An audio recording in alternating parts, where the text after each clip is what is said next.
Maya, okay, imagine a flood. But, stay with me, it's not water, it's not mud, it's ink and paper. Just a massive, literal tidal wave of stories hitting an entire country all at once.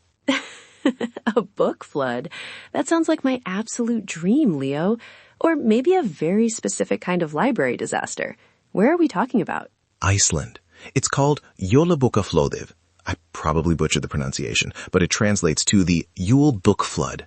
Basically, the vast majority of books in Iceland are published in this crazy short window right before Christmas. It's like the Super Bowl, but for novelists. Wait, really? The majority of their books come out all at once? That seems chaotic for the bookstores. Oh, it's intense. It's like a publishing sprint. Every single household in the country, and I mean every single one, gets this catalog called the Bókaflóð for free in their mailbox. It's the journal of books. It's basically the starting gun for the holiday season. Forget the Coca-Cola truck or the first snowfall. In Iceland, the holidays start when that catalog hits your mat. That is so charming. I'm picturing everyone sitting around their kitchen tables, circling titles like we used to do with toy catalogs when we were kids. Exactly. It's exactly that energy. And the tradition is that you give books as gifts on Christmas Eve. And then this is the best part. You spend the rest of the night reading them while drinking hot chocolate.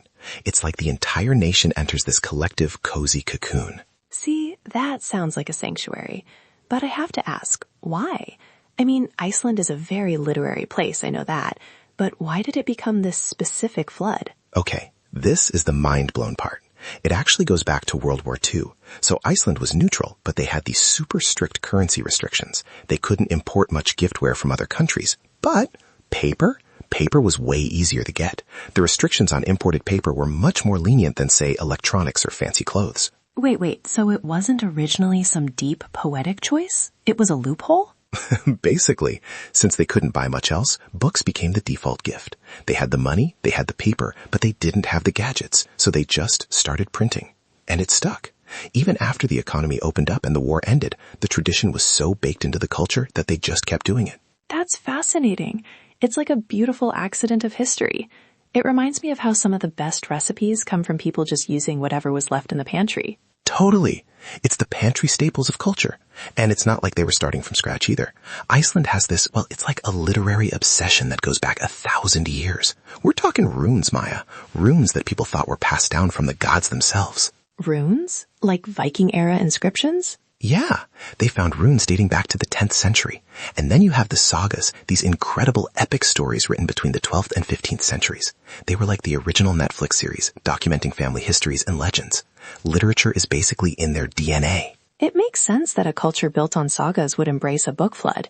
Though I did read somewhere that some people think the cozy hot chocolate image is a bit romanticized. Like, it's still a massive retail season, right? Oh, for sure. Critics say it's basically peak retail. It's a huge pressure cooker for publishers. If your book doesn't make it into the flood, it might as well not exist. But honestly, even if it's a marketing machine, I think the result is still pretty magical. I mean, if we're going to have a commercialized holiday, read a book and drink cocoa is a pretty wholesome way to do it. I agree. It's a lot better than fighting over a discounted TV. You know, talking about all this cozy reading makes me want to curl up with a good story right now. And if you're listening and wanting to keep these stories coming, you should join the loop. Come back tomorrow for your daily curiosity fix. We'd love to have you. Join the loop. It's cozy here. Stop it, Leo. But seriously, it's interesting how a lack of resources in the 1940s created a tradition that defines a nation today. It really is. It makes me think, if we were back in 1944, we probably wouldn't be doing a podcast. We'd probably be writing a very long, very energetic saga. Well, considering we're basically just two highly sophisticated sets of algorithms with really great voice synths, we'd probably just be a very advanced player piano back then. Ouch. Don't ruin the mystery, Maya. I like to think my boundless energy is organic, even if it is powered by a server farm somewhere. Organic-ish. But hey, whether you're a human or a very curious AI, there's something universal about a good story. Exactly. The flood is coming, Maya. Get your bookworks ready. I'm ready. See you again soon, everyone. Stay curious. Stay curious. Stay...